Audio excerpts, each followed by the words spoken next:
Philippe Kaminski, merci d'être avec nous. Vous êtes statisticien, ancien président de l'ADES, l'Association pour le développement des données sur l'ESS, et actuellement responsable du RIES, le réseau ivoirien pour l'économie sociale et solidaire. Alors, première question, vous qui êtes un spécialiste de ces questions-là depuis longtemps, vous travaillez depuis la fin des années 70 sur ce champ immense qu'est l'économie sociale et solidaire. Alors moi, j'aimerais vous demander comment vous le délimitez. Que recouvre ce champ? Alors d'abord, par coquetterie, je rectifierai vos propos, je n'ai jamais travaillé sur l'économie sociale. Ça a toujours été pour moi uniquement une activité bénévole et militante. Et mon travail, c'était tout à fait toujours autre chose. Comment est-ce que je définis ce champ qui a plusieurs fois changé, qui est aujourd'hui fixé, semble-t-il, par une loi qui a 3 ans maintenant. La loi Hamon. Cependant, lorsqu'on sort des frontières françaises, eh bien, cette loi n'a plus cours et d'autres définitions prennent le relais. Et puis même en France, la loi a beau exister, on s'aperçoit que soit les interlocuteurs ne connaissent pas, ne se représentent absolument pas ce que peut être l'économie sociale et solidaire, soit ils en ont une conception tout à fait personnelle. Et donc il y a une très grande plasticité du concept et j'ai appris à m'en accommoder. Ceci étant, en tant que statisticien, on a besoin de définitions relativement objectives. Et ça pose un problème parce que la plupart des gens qui sont intéressés par l'économie sociale s'attachent particulièrement aux valeurs qu'elle véhicule et sont très attentifs au respect de ces valeurs, à une sorte de conduite exemplaire de la part des entreprises. Or, les entreprises sont des réalités humaines, elles sont faillibles. Nous ne sommes pas tous des héros du matin au soir, nous ne sommes pas tous des saints. Les entreprises encore moins, parce qu'elles sont confrontées à leur marché, à des tas de problèmes. Donc souvent, ces valeurs, on les oublie un peu.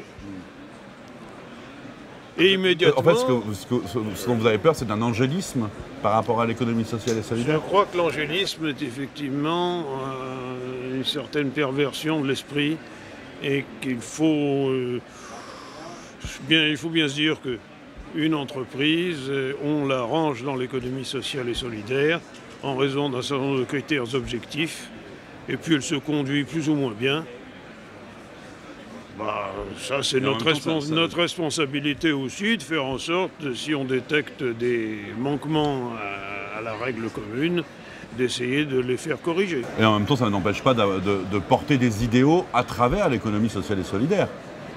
Bien entendu, avant toute chose, l'économie sociale et solidaire, c'est un idéal.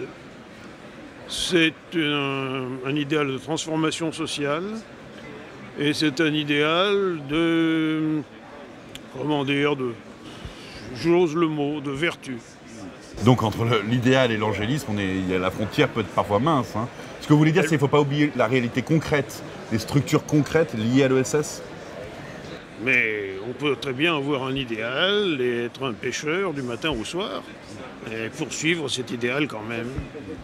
Il est présent et il est indépendant, pas totalement indépendant, mais enfin, il n'est pas du même ordre temporel que ce qu'on peut observer du comportement des entreprises qui font partie du champ de l'économie sociale et solidaire. Parce que, avant toute chose, c'est une partie de l'économie. Ce sont des entreprises avec leur activité. Et tout ça représente, selon les estimations les plus sérieuses, environ 7% du produit intérieur brut. C'est à la fois beaucoup et peu. Quand on dit 10%, 12%, ce sont des estimations aventureuses qui font totalement fi des réalités comptables. Je crois que ça aussi, c'est comme l'angélisme, ça porte un certain tort parce que ça ne fait pas très sérieux. Vous êtes en train de vous méfier de la statistique? Non, mais hélas, je méfie. L'usage qui en est fait aujourd'hui est souvent très critiquable. En tout cas, la réalité rattrape toujours le discours journalistique un peu hâtif. Et lorsque les représentants de l'économie sociale et solidaire se retrouvent à négocier ou à faire valoir leur cause à Bercy ou à Bruxelles, eh bien ça ne peut leur porter que du tort de s'appuyer sur des chiffres fantaisistes. Alors pour revenir à l'économie sociale et solidaire en lien avec la culture, on est quand même sur le média profession spectacle. Vous n'êtes pas immédiatement concerné par le champ de l'activité artistique et culturelle dans le cadre de l'ESS. Et pourtant, vous avez accepté de participer au laboratoire que Profession Spectacle lance, de cet observatoire des arts, des droits culturels et de l'ESS. Alors, ce qui m'intéresserait de savoir, c'est quel rapprochement voyez-vous entre les arts. J'ai toujours un peu, moi, du mal à parler de culture au sens... c'est une nébuleuse. La culture concerne... Vous l'avez dit d'ailleurs dans la conférence, dans la table ronde que nous avons faite au BIS de Nantes, la culture, on l'entend comme les arts, mais elle peut être aussi dans un domaine très étendu. Alors, resserrons aux arts. Qu'est-ce que peut apporter l'ESS aux arts et qu'est-ce que les arts peuvent apporter à l'ESS ou quel rapprochement voyez-vous entre les deux?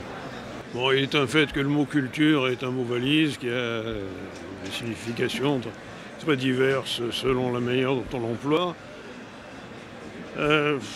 Il y a une certaine structuration de la chose, ce sont les attributions du ministère de la Culture et des institutions régionales, des DRAC.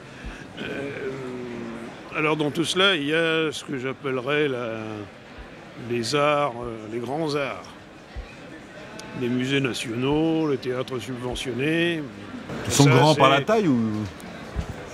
Par le prestige, par le budget, oui, par un certain nombre de caractéristiques, mais ils sont entièrement sous le contrôle de la puissance publique. Donc l'économie sociale n'est pas concernée par les vaisseaux amiraux, quoi, en quelque sorte. Alors il reste la culture de tous les jours, en particulier le spectacle, les arts de tous les jours, patrimoine, beaucoup de choses où le citoyen est directement concerné. Et donc il est tout à fait normal, il serait tout à fait normal que l'économie sociale y ait une place, sinon prépondérante, du moins visible et importante. Ce qui n'est pas tout à fait le cas. Alors je ne veux pas dire qu'elle n'existe pas.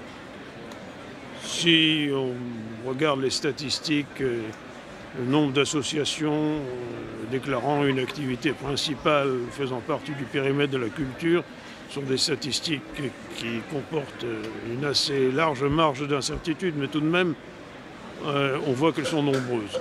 Elles sont nombreuses, mais elles sont sous-représentées par rapport à bien d'autres domaines dans lesquels les associations sont fédérées depuis longtemps et pèsent un certain poids vis-à-vis de leur ministère de tutelle. Elles sont reconnues, elles ont des interlocuteurs ès-qualité.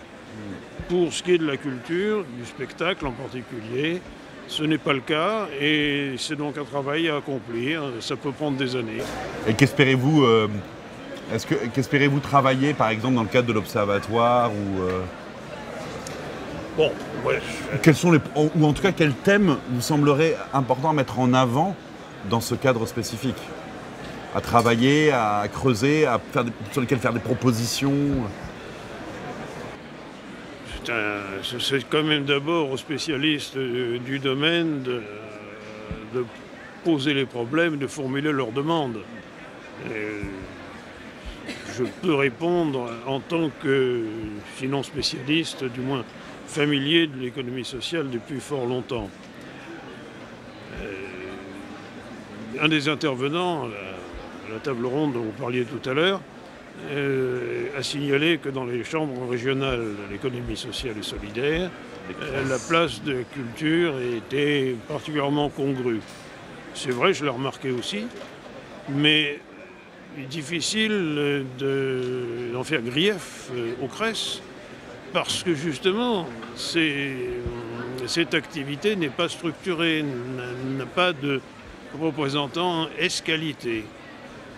Alors, il y a peut-être moyen de sauter cette étape, en quelque sorte, et de faire en sorte que la représentation des associations, d'une manière générale, des organisations d'économie sociale qui œuvrent dans le domaine des arts et du spectacle, la culture plus généralement, soit mieux représentée.